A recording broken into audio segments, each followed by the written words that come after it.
నమస్కారం ఘంటారావానికి స్వాగతం ముందుగా ప్రధాన అంశాలు కృష్ణా జలాల్లో సమాన వాటా దక్కాల్సిందేనన్న మంత్రి ఉత్తమ్ సుప్రీంకోర్టు ట్రైబ్యునల్లో బలంగా వాదించాలని ఆదేశం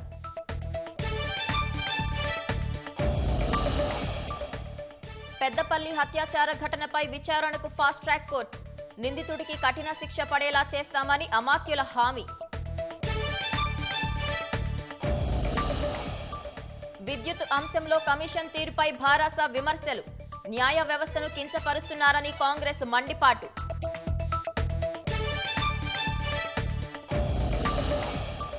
నీటి సంక్షోభంతో కొట్టుమిట్టాడుతున్న ఢిల్లీ ప్రధాన పైప్లైన్లకు రక్షణ కల్పించాలని పోలీసులకు ఆప్ విన్నపం